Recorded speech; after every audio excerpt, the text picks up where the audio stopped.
Salut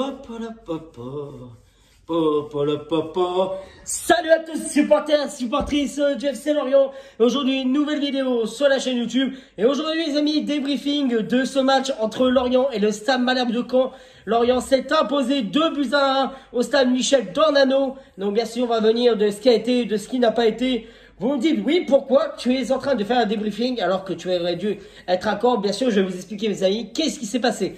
Bien sûr, on va venir de ce qui a été, de ce qui n'a pas été. Lorient en première mi-temps a parfaitement réussi sa première mi-temps puisqu'Olivier Pantaloni a effectué 2 changements, notamment la titularisation de Sambou Soumano et d'Elie Junior Croupi en attaque pour cette première mi-temps. Bien sûr, on reconnaît le 11 de départ,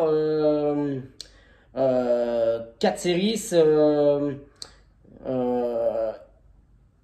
Vraiment, Lorient, en première mi-temps, s'est montré vraiment en grande forme, a concrétisé beaucoup d'occasions, notamment sur des actions. Il y a eu énormément d'occasions, notamment les frappes qui ont plu sur les buts du Stade Malherbe de Caen, les frappes d'Elie Junior Croupi, de Sambou Soumano et de Julien Ponceau.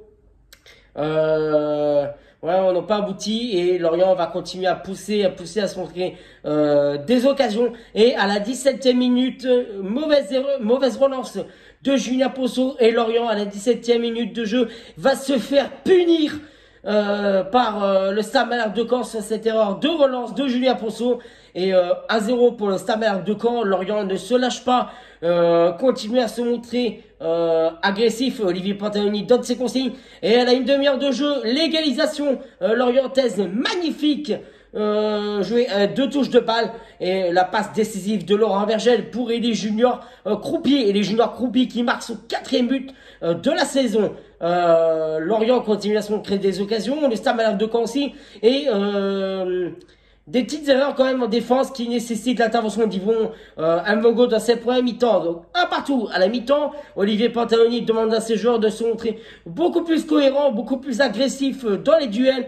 Chose faite puisque dès la reprise de la deuxième mi-temps, Lorient va commencer à se montrer agressif, à se montrer beaucoup plus déterminant dans les phases de jeu. Et Lorient quand même, attention, se font peur quand même des petites relances ou des erreurs de marquage, mais nécessite des interventions d'Yvon Mvogo. Lorient continue à pousser. Fait de jeu à la 61e minute de jeu. La blessure de Julien Ponceau qui sort sur blessure est remplacé par Mohamed Bamba. Olivier Pantaloni profite donc de faire sortir aussi Sambou Soumano pour faire entrer Joël Avunca. Et Lorient continue à pousser, Olivier Pantaloni continue à faire ses changements. À la 73e minute de jeu, fait de jeu, la blessure de Laurent Abergel sur voilà, on espère que c'est pas trop grave pour Laurent Abergel. Laurent Abergel voilà, qui est sorti, qui a laissé sa place à Enzo Janton. Lorient continue à se montrer agressif. Olivier Pantaloni effectue des changements aussi, continue à en faire puisque Elie Junior Croupi est remplacé par Tosin et Lorient va continuer à pousser et à la 87e minute la délivrance pour le FC Lorient. Le Stade Malherbe de Caen a du mal à se dégager. Elie Junior Croupi, Mohamed Bamba pardon, récupère le ballon et la pousse au fond du filet. Ça fait 2-1 pour Lorient. Et Lorient va du coup se montrer de plus en plus agressif.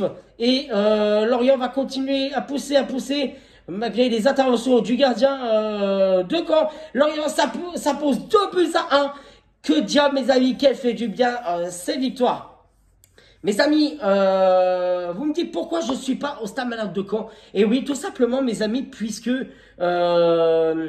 jeudi matin, mauvaise surprise au réveil, je vois une notification sur les réseaux et je vois que la DNCG, la police des terrains, colle une interdiction des supporters pour le déplacement à Caen ce samedi. Donc bien sûr on était tous très déçus de pas aller à Caen.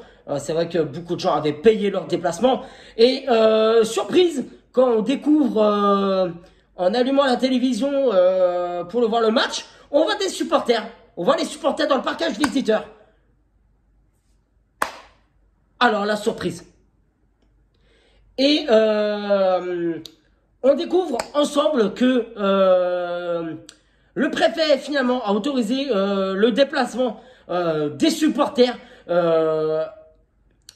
les restes des groupes de supporters. Et